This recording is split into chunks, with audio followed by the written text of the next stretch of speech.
जय हिमालय, जय भारत। मैं जर्नलिस्ट डॉक्टर हरीश लखेड़ा इस बार नई कड़ी के साथ हिमालय लोक चैनल में आपके सामने उपस्थित हूं। जब तक मैं कहानी को आगे बढ़ाऊं तब तक इस चैनल को लाइक और सब्सक्राइब अवश्य कर दीजिए। दोस्तों, इस बार आपको उत्तराखंड के गोरखियानी राज के बारे में जानकारी दे रहा हूं। यह इतिहास का हिस्सा है और यहां मैं गोरखों के 1790 के बाद के शासन की बात कर रहा हूं। एक बार पहले बता दूं कि उत्तराखंड और नेपाल की साझा परंपराएं और विरासत रही है। पहले कोई विभाजन रेखाएं नहीं थी और पिथौरागढ़ और चंपावत के सीमांत क्षेत्रों में कुमाऊं और नेपालियों के रीति रिवाज और ग्राम कुल देवता भी कई जगह एक ही है। नेपाल का डोटी जिला और कुमाऊं के सीमांत क्षेत्रों में जब मल्ल राजाओं का शासन था तो लोग उसे धर्म सम्मत शासन मानते थे। उनके शासन में राजा लोग अपने पुरोहितों से राय लेकर राज चलाते थे। मल्ल शासन को लेकर स्थानीय जनता में कोई शिकायत नहीं है, परंतु 1790 के बाद के गोरखाली शासन में गोरखों ने जो अत्याचार किए उससे सदियों से उत्तराखंड और नेपाल के बीच की साझा विरासत को भी धक्का पहुंचा। गोरखों के अत्याचार क्रूर और आतताई औरंगजेब के शासन जैसे थे। इससे उत्तराखंडी और गोरखों के बीच 36 के आंकड़े हो गए। इन गोरखों का शासन लठैतों का शासन था और इसे गोरखियानी के तौर पर याद किया जाता है। वैसे तो इससे पहले 1191 ईस्वी और नेपाल के राजा अशोक चल्ल ने कत्यूरी राज पर आक्रमण किया था। 1223 में भी नेपाल के काचल देव ने भी कुमाऊं पर आक्रमण किया था, मगर वह कालखंड इतना काला न था। गोरखियानी शासन को अब याद करने का उद्देश्य यह है कि यह उत्तराखंड की भावी पीढ़ियां याद रखें कि उनके पुरखों ने कैसे अन्याय सही थे। इसके अलावा गोरखियानी शासन से यह शिक्षा मिलती है कि अयोग्य राजा होने का खामियाजा कैसे प्रजा और देश को उठाना पड़ता है, और उसमें भी यदि जयचंद जैसे पैदा हो जाएं तो देश और समाज को कैसे मुश्किलों का सामना करना पड़ता है। यह गोरखियानी शासन सबूत है। नेपाली गोरखाओं को भी जानना चाहिए कि उनको पुरखों ने क्या कुछ किया था, फिर भी उनको उत्तराखंड के लोगों ने हमेशा ही गले ही लगाया। महात्मा गांधी के विचारों पर अमल करते हुए मेरा मानना है कि बीती बाती विसारी दे, आगे ये सुध ले, लेकिन इन घटनाओं से सबक भी हमें लेना चाहिए। तो दोस्तों, गोरखियानी शासन की जानकारी देने से पहले यह बता दूं कि उत्तराखंड में गोरखों का शासन कैसे आया।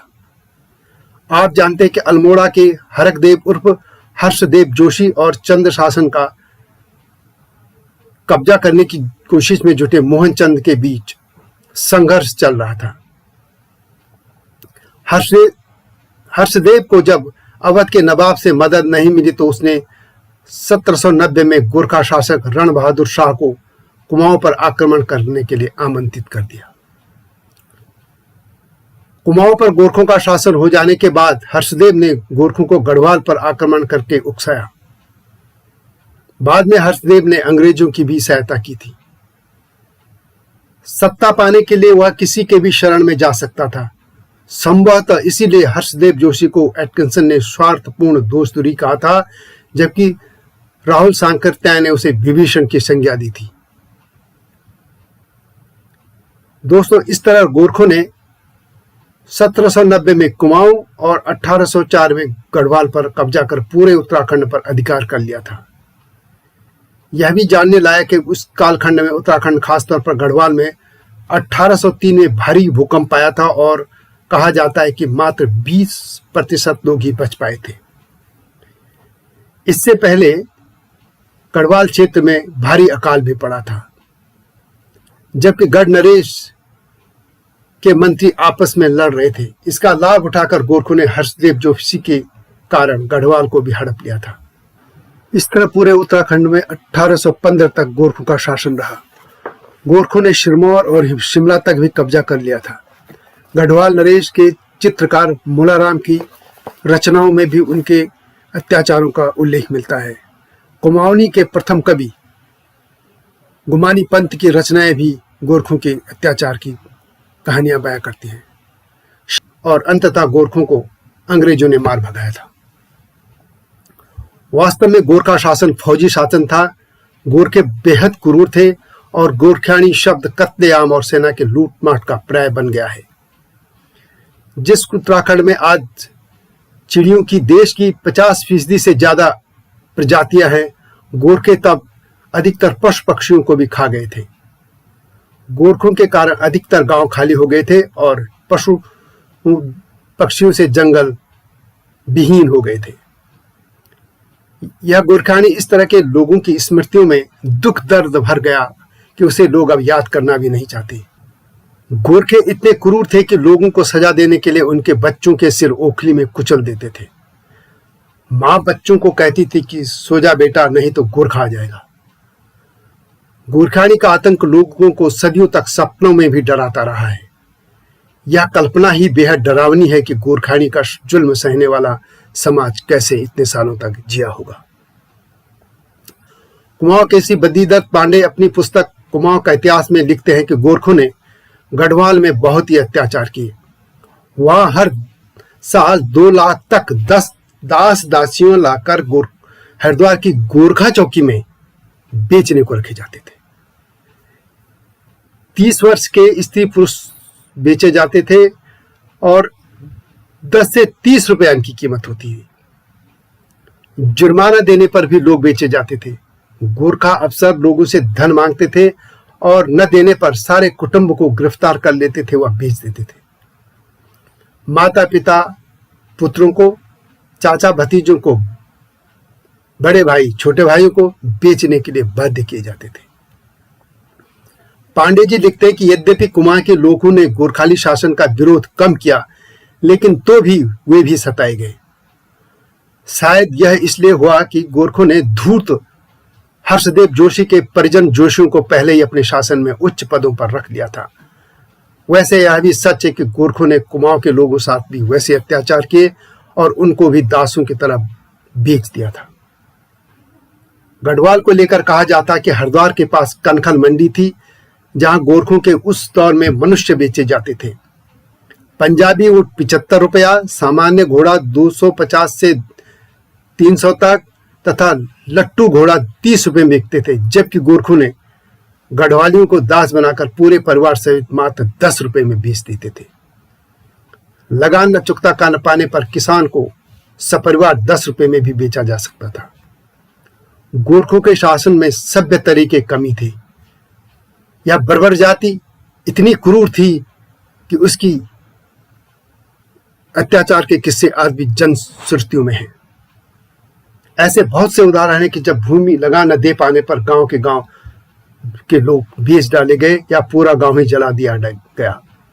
हजारों ग्रामीण जिंदा जल गए, हजारों को उनके बच्चों समेत मार काट डाला गया।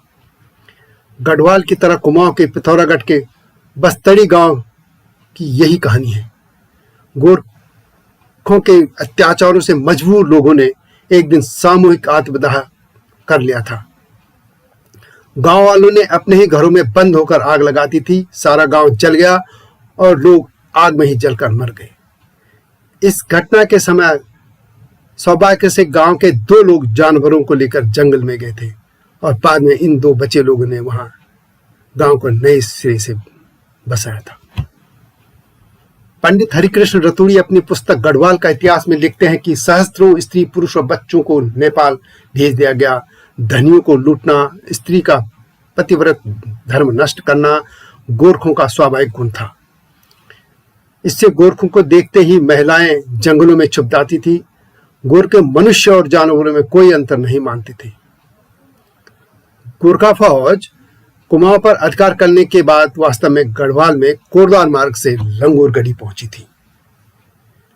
इतिहासकार डॉक्टर शिव प्रसाद डबलार चारण अपनी पुस्तक उत्तराखंड के इतिहास भाग 4 गढ़वाल का इतिहास में लिखते हैं कि गोरखा सेना लंगूरगढ़ी पर पहुंचने के बाद भोजनादि सामग्री प्राप्त करने के लिए कई टुकड़ियों में बंटकर पड़ोस के गांव में लूटपाट मचाने लगी थी। सालान के लोगों की कई अनुश्रुतियां आज भी चली आ रही हैं। गोरखा सैनिक गांव में जाते अन्न, दूध, दही, घी तथा भेड़ बकरियां उठाकर ले जाते थे। नारियों के साथ दुर्व्यवहार करते थे, कुछ को पकड़कर अपने शिविर में ले जाते थे और बाद में बेच देते थे। इसलिए हमेशा ही गांव के कुछ लोग ऊंची पहाड़ियों पर छुपकर गोरखों पर नजर रखते थे और उनके आने की सूचना लोगों को दे देते थे। लोग जंगलों में भागकर अपनी जान बचाते थे। गोरखों से बचने के लिए लोग जंगलों के भीतर ही झोपड़ियां बनाकर रहने लगे थे। आज भी जंगलों में ऐसी झोपड़ियों के खंडर मिलते हैं जहां आसपास कोई खेत नहीं है। यह अत्याचार यहां तक कि फैल गए कि लोगों में कई तरह की कहानियां भी प्रचलित हो गई थी, इसलिए उनका आसरा देवी देवताओं पर ही रह गया था। और आज भी इस तरह की कई कहानियां सुनी जाती हैं कि देवी देवता उनको गोरखों से सतर्क करते थे। दीवा देवी, कालिंका देवी आदि का नाम इस मामले में बहुत प्रसिद्ध है। आप लोग कभी पौड़ी जिले के रिखणी का ब्लॉक के पास चले जाइए, वहां बैला तल्ला गांव की कालिका देवी मंदिर के पास आप जाइए। वहां से नीचे की तरफ पानी सैन की ओर एक पहाड़ी पर कई पत्थर पंक्तिबद्ध हैं और दूर से देखकर ऐसा लगता है जैसे कोई बारात जा रही हो। जनश्रुति है कि गोरखों के कहर से बचाने के लिए इन लोगों को मां कालिंका ने कुछ समय के लिए पत्थरों का बना दिया था, लेकिन गोरखों ने देवी को देख लिया और उन पर भी हमला कर दिया। देवी अंतर्ध्यान हो गई और इस तरह वे लोग पत्थर के ही बने रह गए। ये जनश्रुतियां भले ही विज्ञान के सामने सही न ठहरती हों, लेकिन गोरखों के जुल्मों की दास्तां बयां करती हैं। गोरखा सेना में शामिल सैनिकों को 2 साल तक ही उत्तराखंड रहना पड़ता था। इसके बाद नेपाल से नए सैनिक आते थे और पहले वाले सैनिक अपने गांव में खेती करने चले जाते थे। इसलिए वे इस 2 साल में जमकर लूटपाट करते थे और सीमित समय के भीतर ही वे आक्रांता की तरह राज करना चाहते थे। मानवता की सभी हदें पार कर चुके गोरखे अपनी खुखरी की तेज धार से निरीह लोगों के गलों को काटते रहे। गोरखानी शासन ऐसा था कि गांव के गांव वीरान होते चले गए, उजड़ने लगे थे और इतिहास की पुस्तकें गोरखों की काली कारतूसों से आज भी भरी पड़ी हैं। गोरखों ने कुली बेगार प्रथा को और क्रूरता से लागू किया था। ये गोरखे आम लोगों को किसी सभा या महत्वपूर्ण काम के लिए अपने यहाँ बुलाते थे और कहते थे कि कुछ विचार विमर्श करना है। जब लोग वहां जाते थे तो उनसे बोझा उठाने लग जाते थे, काम करने के लिए मजबूत करते थे और यदि कोई मना कर देता था तो वे अपनी खुखरी से उनका गला काट देते थे। पंवार और चंदू के शासन में ब्राह्मणों को कुली कार्य नहीं कराया जाता था, लेकिन गोरखों ने कहा ब्राह्मणों के पांव पूजे जाते हैं, सिर नहीं। उन्होंने ब्राह्मणों को भी कुली कार्य में लगा दिया था। वे कहते थे बामन के खुद पूजने हो, मुंड नहीं। गोरखों ने ब्राह्मणों पर और भी तरह के टैक्स लगा दिए थे।